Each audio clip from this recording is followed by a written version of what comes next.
Okay, let me clarify a few things. First of all, if you read the staff report, paragraphs 32 to 36, you will see that the IMF has not classified or characterized the domestic gold purchase program as a purely loss-making operation, okay? Instead, it emphasizes both the benefits and the costs associated with the program.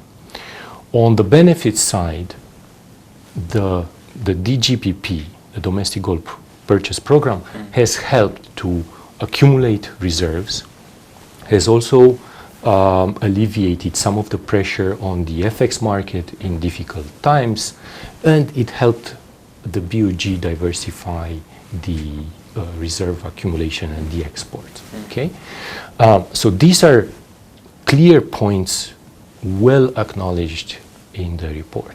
At the same time, the report makes the case that there are operational and financial risks associated with the program, particularly when it comes to the GoldBod related flows. Okay, and those operational and financial risks come from trading activities, from exchange rate risks, and financing risks, because the gold is also volatile, so there is market risk involved, and also how gold is financed and monetized also matters.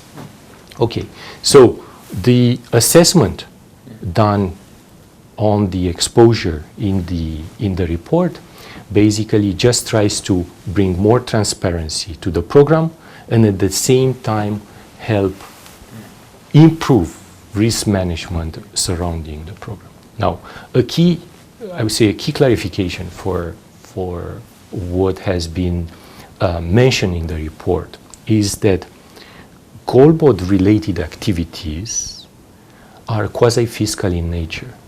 Therefore, any loss associated with these activities should not be on the BoG balance sheet, but rather should be brought on balance, on the budget, on the fiscal side. And let me explain why. Because any losses or any issues related to the program will eventually lead to a weaker BoG balance sheet that could risk the implementation of their core mandate, which is price stability. So it can impair their ability and credibility and eventually can fade central bank independence. So this was one point that I wanted to make and basically give you a balanced view of what has been said in the report. So in a nutshell, the DGPP program has brought lots of benefits and those are acknowledged. And at the same time, there are risks associated, and with better management, better governance, and sustainability, the program can bring even more benefits. So going forward, I think the public debate and the discourse has brought all these things to the surface and I would say brought more transparency, and eventually it will lead to a system to a program where you maximize the benefits and at the same time minimize the costs associated with the program. So this, and sorry if I just trying to get some education here. So this expected loss or whatever, was it more of a projection rather than your analysis on the exposure to say that BoG would end the year with this X loss because of the trading and all those things? What was the basis of the staff in their assessment to say that this is going to be the expected loss?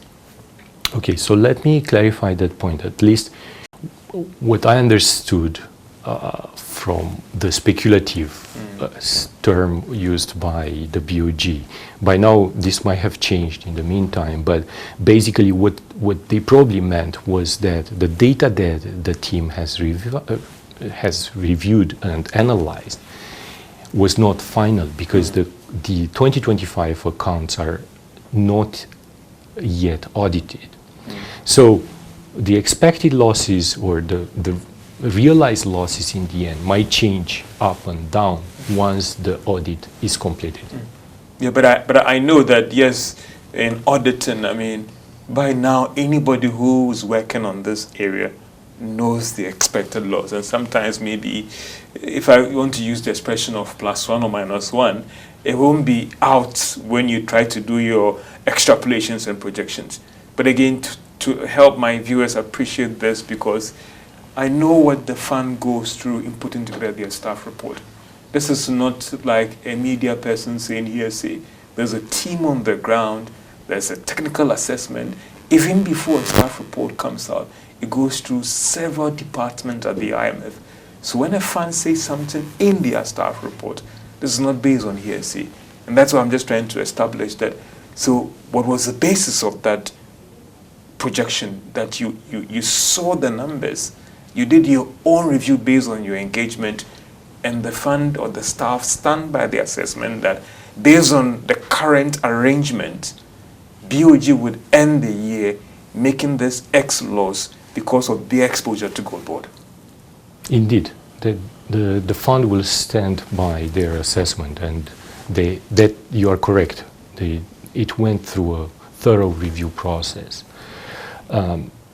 Ultimately, as I mentioned, what is important here to realize is that we didn't want to assign any blame on BoG, GoldBod, or the Ministry of Finance. What we wanted to achieve with this disclosure is more transparency, and that we ultimately put in place the risk management and the right checks and balances such that we minimize the costs associated with the program.